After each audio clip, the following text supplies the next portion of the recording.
ஆண்டவருடைய ஆவி என்மேல் உள்ளது, ஏனெனில் அவர் எனக்கு அருள் பொழிவு செய்துள்ளார்.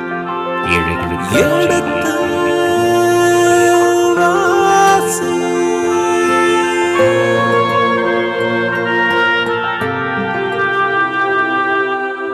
எடுத்து வாசி.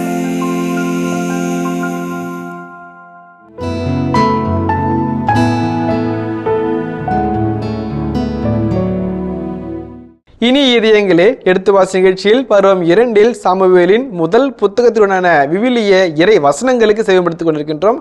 கடந்த பகுதியின் தொடர்ச்சியை இன்று தொடங்குவோம். வாருங்கள் நிகழ்ச்சியில் செல்வோம்.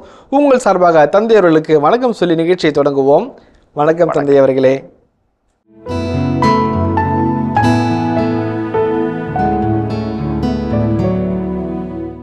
மூன்று வகையில் இறைவனுடைய செய்தி சாமுவேல் புத்தகத்திலும் அரசர் புத்தகத்திலும் 3 நிலைகளில் இறைவனுடைய செய்தி, இறைவனுடைய வழிநடத்தல், என்னுடைய திருவிழா மக்களுக்கு வருகிறது. 3. ஒன்று காட்சிகள் வழியாக, ஹோசே என்று சொல்வார்கள், காட்சிகள் வழியா. 2வது இறை வார்த்தையின் வழியா. 3வது கனவுகள் வழியா. ஹொலெம் என்று சொன்னால் கனவு. தொடக்க நூலில் பார்க்குறோம், யோசேப்பு கனவு கண்டார். இந்த கனவு ஒரு வகையான கடவுளுடைய செய்தியை நமக்கு கொண்டுகிட்டே இருக்கும். புதிய ஏற்பாட்டில் யோசேப்பு கனவு காண்கிறார். பிலாத்துடைய மனைவி, அவரை பற்றி என் கனவில் மிகவும் துன்புற்றேன், கொஞ்சம் ஜாக்கிரதையா இருங்க. இந்த கனவு ரொம்ப முக்கியம். இந்த கனவு ஒரு வகையான கடவுளுடைய வார்த்தை நமக்குள்ள கொண்டு வருகிற, கடவுளுடைய திருவுளத்தையும் திட்டத்தையும் கொண்டு வருகிற. தானியேல் புத்தகத்தில் கனவின் விளக்கத்தை சொல்லி ஒரு அரசனுக்கு சரியாசனம் பெறுவார். அதெல்லாம் அந்த கனவு ஒரு important medium of God's communication என்று எபிரிய விசுவாச அறிக்கை சொல்கிறது. 2வது காட்சிகள் காண்பார்கள். அப்போ எசேக்கியேல் 37 அதிகாரம், ஒரு பெரிய பள்ளத்தாக்கை கண்டேன், உலர்ந்த எலும்புகள் வீசி அடிக்கப்பட்டிருந்தது. ஏசாயா 6 அதிகாரம், கண்களை உயர்த்தி பார்த்தேன், ஆண்டவர் வான மண்டர்களின் சிம்மாசனத்தில் அமர்ந்திருந்தார். காண்கிறது ஹோசே அந்த காட்சியில். 2வது இறைவாக்கு. 3வது கனவு, இறைவார்த்தை, காட்சி. 3. இப்போ இந்த இடத்துல எப்படி கடவுள் இதுக்கு பாரு, காட்சியும் இல்லை, இறைவாக்கும் இல்லை. இப்போ எப்போ பேசுவார், எப்படி பேசுவார் அப்படின்னு ஒரு கேள்வி நமக்குள்ள ஆசை கொண்டு வர்றாரு. 2வது வாசிப்போமே. தந்தையவர்களே, இந்த ஒரு ஃப்ளோவில் கொஞ்சம் இன்ட்ரப்ஷன் பண்ணணும்னு ஆசைப்படுறேன் தந்தையவர்களே. ஏனென்றால் இந்த ஒரு ஆண்டவரின் வார்த்தை அரிதாக இருந்ததுன்னு சொல்கின்ற பொழுது, நாம் ஏற்கனவே நீதித்தலைவர் புத்தகத்திலே ஆண்டவரின் வாக்கு அவர்களுக்கு கிடைக்கவில்லை என்பதையும் நாம் பார்த்தோம். ஒரு பஞ்சம், இறை வார்த்தைக்கு ஒரு பஞ்சம் வந்தது என்று நீங்களே விளக்கத்தில் சொல்லியிருக்கிறீர்கள். அந்த பஞ்சம் இன்று வரை தொடர்ந்திருக்கிறது என்று நாம் பார்க்கின்றோம் அல்லவா? ஒரு இறை வார்த்தைக்குண்டான பஞ்சம். அந்த பஞ்சம் ஆமோஸ் இறைவாக்கு புத்தகத்தில் சாபமாக வரும், அந்நாட்டில் பஞ்சம் வரும். ஆமோஸ் நீதி நிறைவாக்கினர். கையூட்டு, ஏழைகளுக்கு எதிரான குற்றங்கள், அநீத வட்டி, கள்ள தராசு, பல்வேறு நிலைகளில் ethical and moral and ritual எல்லா நிலைகளிலும் லாபத்தை மட்டுமே மையப்படுத்திய ஒரு சமூகத்தில் ஆமோஸ் சொல்வார், நாட்டில் பஞ்சம் வரப்போகுது, எல்லாம் பார்ப்பாங்க. அந்த பஞ்சம் உணவுக்கான பஞ்சம் அல்ல, தானியத்திற்கான பஞ்சம் அல்ல, ஆண்டவரின் வார்த்தைக்கான பஞ்சம். இறை வார்த்தை வாஞ்சியோடு தேடுவீங்க, சொல்கிறதுக்கு யாரும் இருக்க மாட்டாங்க என்று ஒரு சாபத்தை கொடுப்பார். அது வந்தது. அந்த எருசலேம் அழிக்கப்பட்ட பொழுது, இறைவாக்கள் இல்லாத ஒரு நிலை உருவாக்கப்பட்ட பொழுது அந்த பஞ்சம் வந்தது. அது ஒரு இக்கட்டான ஒரு சூழல். அப்படிப்பட்ட ஒரு சூழல் மக்களுடைய மனதை மிகவும் வாட்டி வதைக்கும். அதான் அவனுடைய வார்த்தை அரிதாக இருந்தது. ஏன்டா ஏலி அந்த இறைவார்த்தை வாங்கி மக்களுக்கு கொடுத்துருக்கணும். ஏலி இறைவார்த்தை வாங்கும் விதத்தை தன் பிள்ளைகளுக்கு சொல்லி கொடுத்துருக்கணும். வந்துக்கிட்டே இருக்கும். அவர் கட் பண்ணார். அதனால தான் சாமி சொல்கிறாரு, உன் ஆற்றலை நான் வெட்டுவேன்றார். நீ என்னுடைய கம்யூனிகேஷனை வெட்டுற, நான் உன்னையே வெட்டுவேன். அதான் சாமி அங்கே சொல்கிறது. இப்போ இந்த இடத்துல அவனுடைய வாக்கு அரிதாக இருந்தது. அதான் நான் சொல்ல நினைக்கிறேன் சாமி. அதே போன்று தந்தையவர்களே, இன்றைய நாட்களில் கூட மக்கள் நான் காட்சி கண்டேன், கனவு கண்டேன், இறைய வார்த்தை எனக்கு அருளப்பட்டது என்றெல்லாம் சொல்கிறார்கள் அல்லவா? அந்த உண்மை காட்சி, உண்மை இறைவன், முன்பு கடவுளை காண்பதற்கு இவர்களுக்கு வழிவகை எதுவுமே இல்லை. ஆனால் இப்பொழுது நமக்கு திருச்சபை என்கின்ற வழி இருக்கின்றது, நற்கருணை என்கின்ற வழி இருக்கின்றது, நற்கருணையில் ஆண்டவர் பிரசன்னம் என்ற வழி இருக்கின்றது.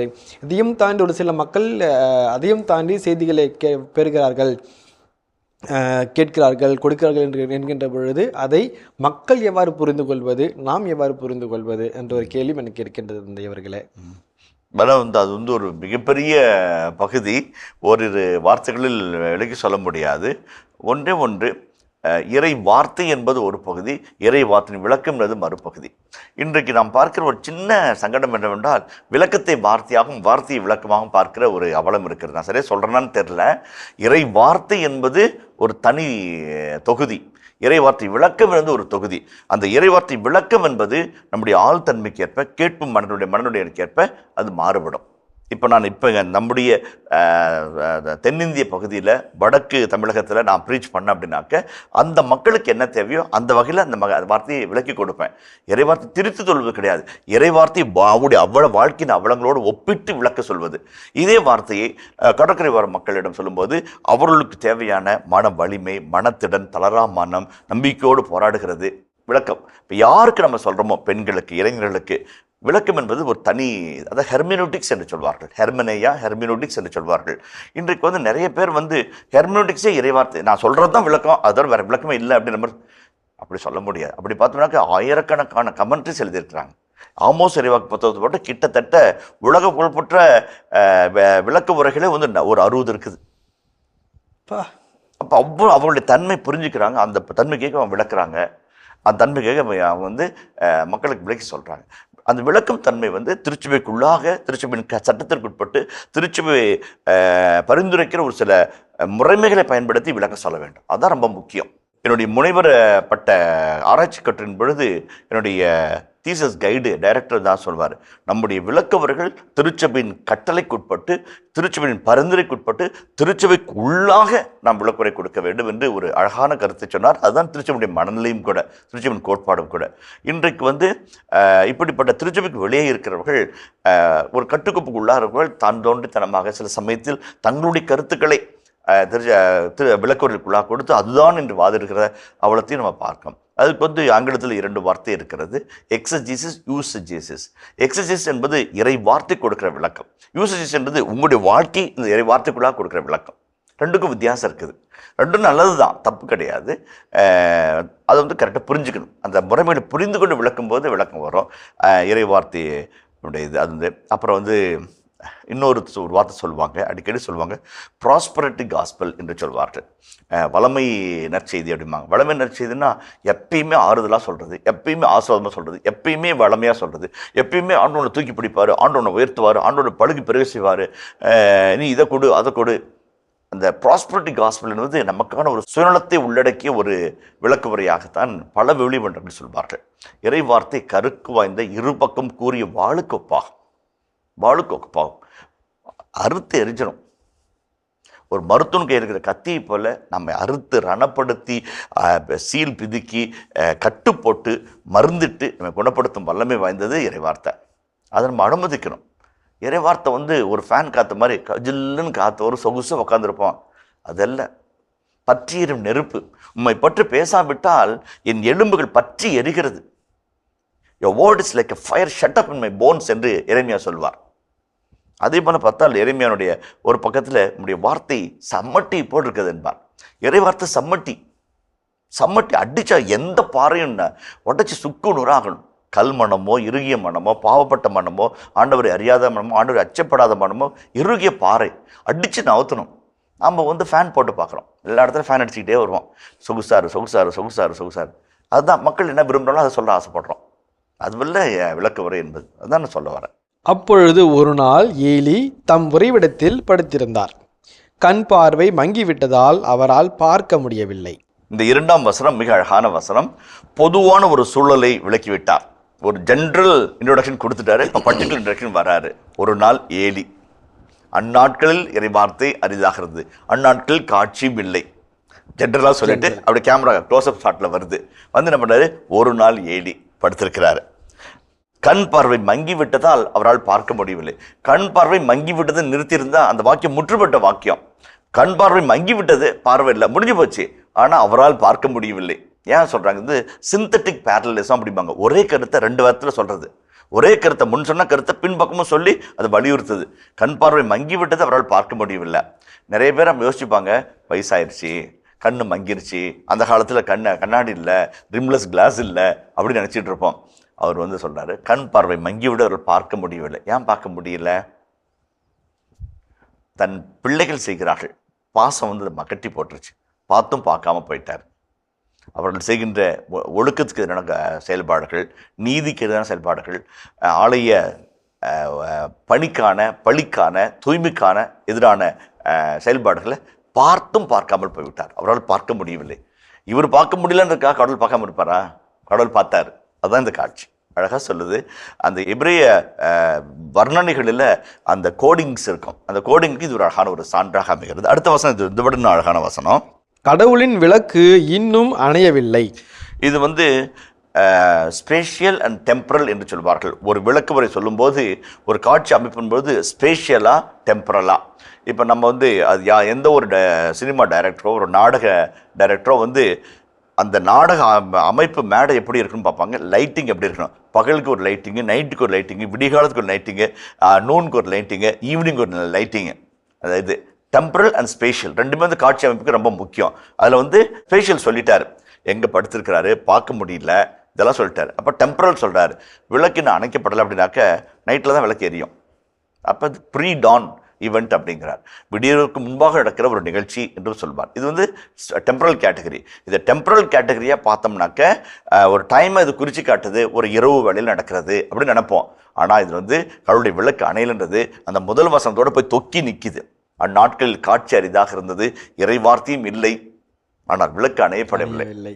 அல்ல, சாமி பேசலை, சாமி வந்து காட்சி கொடுக்கல, சாவு கணவன் வழியாக அவர் தன்னை வெளிப்படுத்தலை. ஆனாலும் அவருடைய பிரச்சனை அங்கே இருந்துகிட்டே தான் இருக்குது. எப்போ அவர் பேச நினைக்கிறோ பேசுவார். எப்போ பேசுவார்? ஒரு எண்ணம் நமக்குள்ள வரும். அந்த வசனத்தை தொடர்ந்து வாசிக்க நம்மளை ஆசிரியர் அழைக்கிறார். அந்த ஒரு அழகான காட்சி அமைப்பு முறையும் நேர்த்தியாக ஒவ்வொரு கதாபாத்திரத்தை அப்படி நம்ம விட்டு செல்கிறது. அப்படி அந்த புக்கை நம்ம ஆழ்ந்து படித்தோம்னாக்க நம்ம பக்கத்தில் அது நடந்துட்டு இருக்கிற மாதிரியே இருக்கும். அதுதான் அந்த எபிரேய வர்ணனைக்கு வந்து அவ்வளோ அளவு சக்தி இருக்குது. வாசிப்போம்.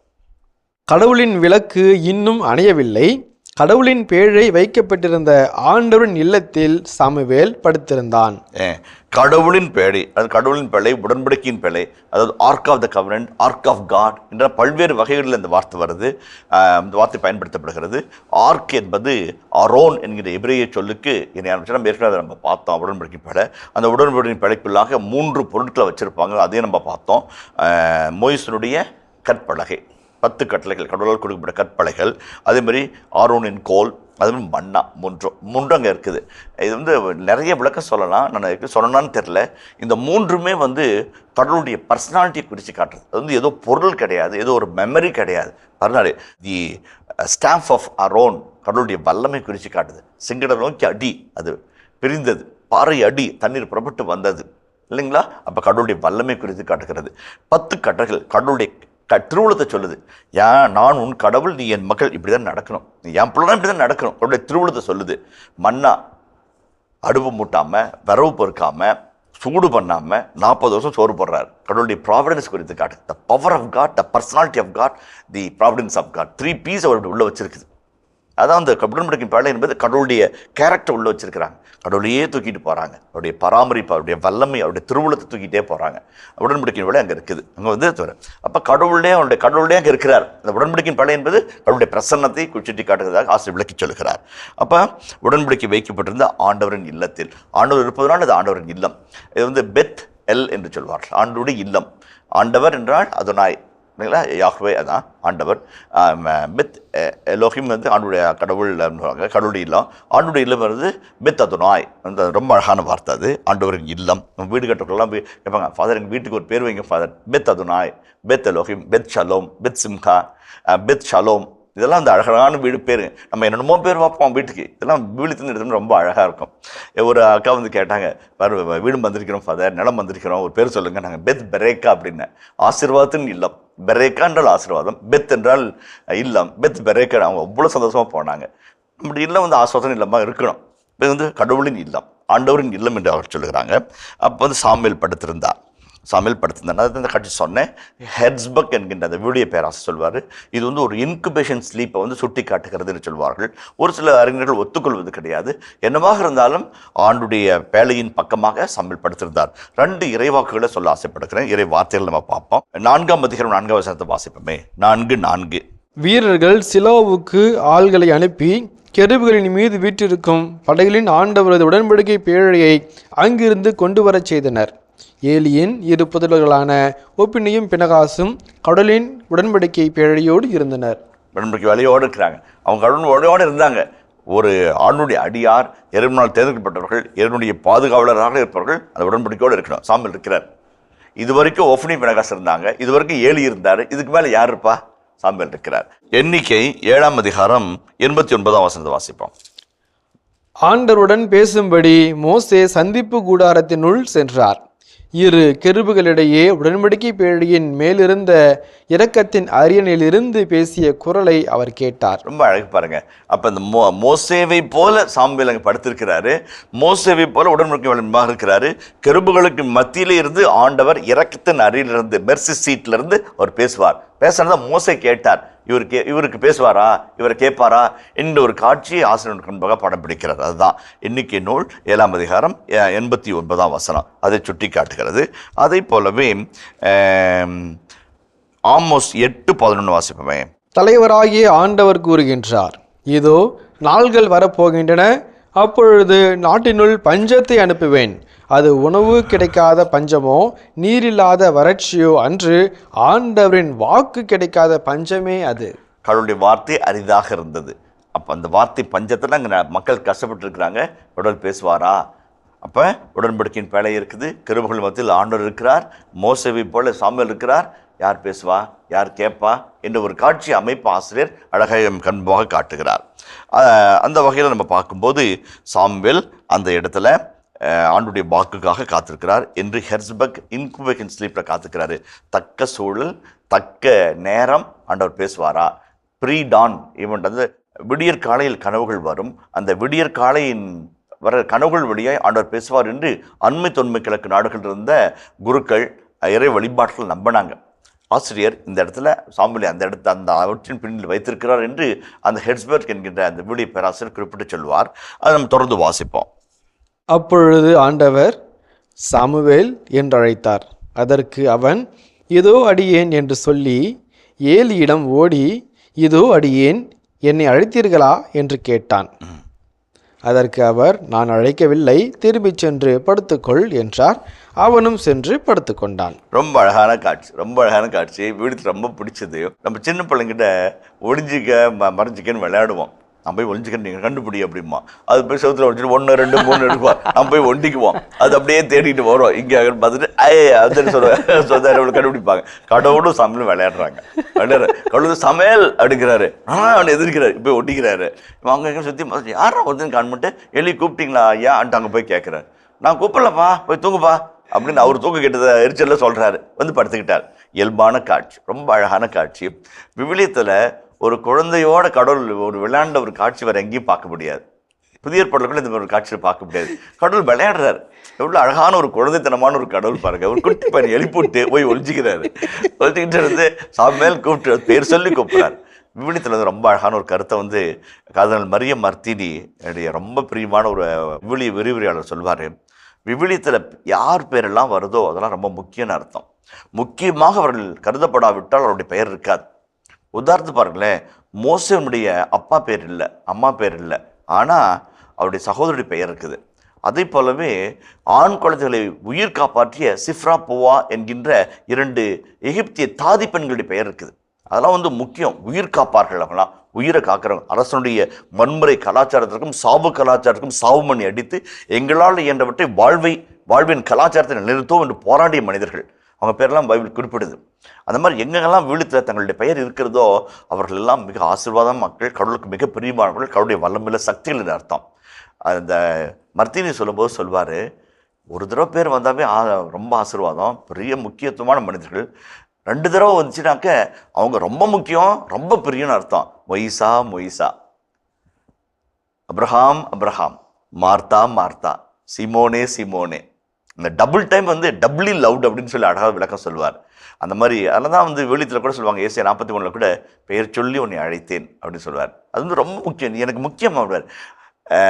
அது வந்து ரொம்ப சொல்வார், நீ என்பாக வெளியேற பெற்றவன். அந்த வார்த்தை அதில் 43 அந்த 1 முதல் ஏசியா 43 1 முதல் 4 வார்த்தைகளில் உன்னை நான் பெயர் சொல்லி அழைத்தேன், நீ என்பாக வெளியேற பெற்றவன், நான் உன் மீது அன்பு கூறுகிறேன். இந்த வார்த்தையில் ஒவ்வொரு வார்த்தையும் ஒரு நாள் ஃபுல்லாக பேசலாம். அவ்வளோ அழகான வார்த்தைகள். பெயர் சொல்லி அழைத்ததுக்கு அவ்வளோ அர்த்தம் இருக்குது.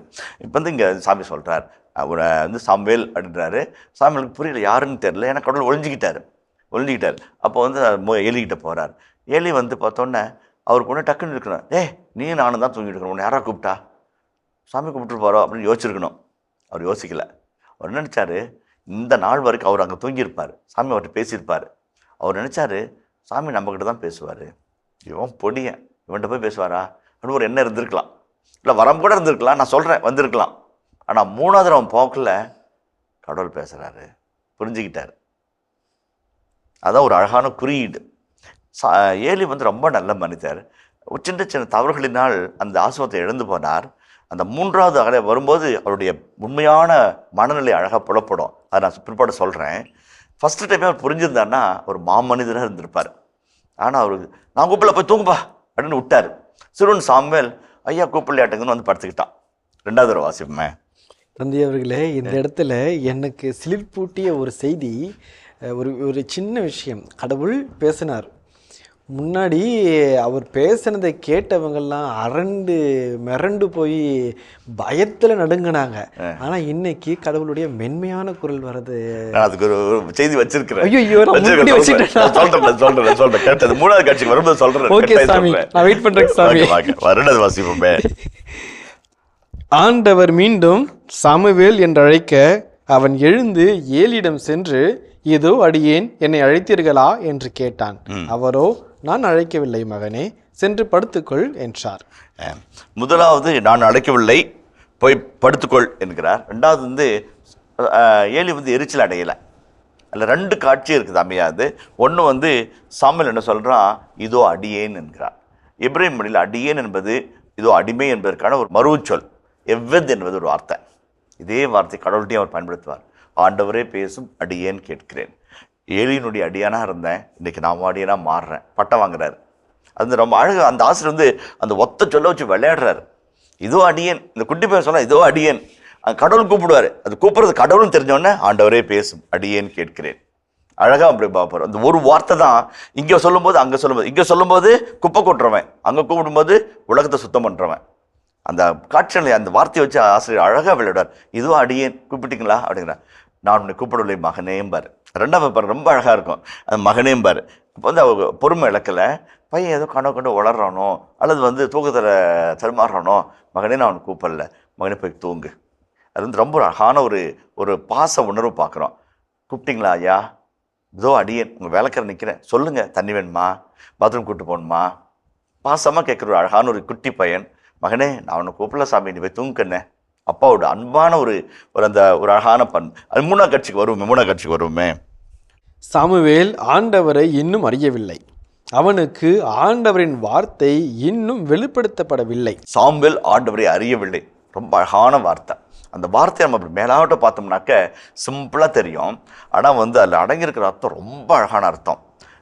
அறியவில்லை என்பதற்கு இங்கிலீஷில் என்ன சொல்லுவோம், டு நோ. உங்களை அறிந்திருக்கிறேன், I have knowledge about you அப்படிங்களா. எபிரேய மொழியில் எடா என்ற அந்த வினைச்சொல்லை பயன்படுத்துகிறாங்க. அந்த வினைச்சொல் ஒரே வார்த்தை தான், ஆனால் அதுக்கு 3-4 அர்த்தம் இருக்குது. இப்போ உங்களை பற்றி தெரிஞ்சுக்கணுன்னாக்க 3 வகையில் அவங்கள தெரிஞ்சுக்கலாம். ஒன்று இன்ஃபர்மேட்டிவாக, ஃபாதர் பிரகாஷ் இளம் குரு குணிலின் சபை ஆசிய வானொலி சபையினுடைய செயலராக இருக்கிறீங்க. Informatively I know you, intellectually I know you, I know your talents, capacities, potentialities. இன்டலெக்சுவலாக அவங்களை தெரிஞ்சுக்கிறது, இன்டிமேட்டாக தெரிஞ்சுக்கிறது. ஒரு கணவன் மனைவியை தெரிந்து கொள்வது போல், மனைவி கணவனை தெரிந்து கொள்வது போல் இன்டிமேட்டாக. என்ன தெரியாதுங்களா, அந்த அம்மா கேட்டுச்சு, அதில் 1000 அர்த்தம் இருக்குது. உணர்வுபூர்வமாக, உறவுபூர்வமாக, உளப்பூர்வமாக, மனோவியல் பூர்வமாக, பொருளாதார பூர்வமாக, எல்லா நேரங்களும் உங்களுக்கு தெரியுமில்ல. I know my wife, intimate. அதான் வந்து நீ உன் தாயின் கருவில் உருவாக முன்பே நான் உன்னை அறிந்திருந்தேன்.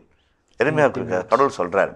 இன்ஃபர்மேட்டிவாக இல்லை, நீ வந்து இலக்கிய மகன், அனாத்தத்துலேருந்து வர பெஞ்சமின் ட்ரைபு, நாட் தட்.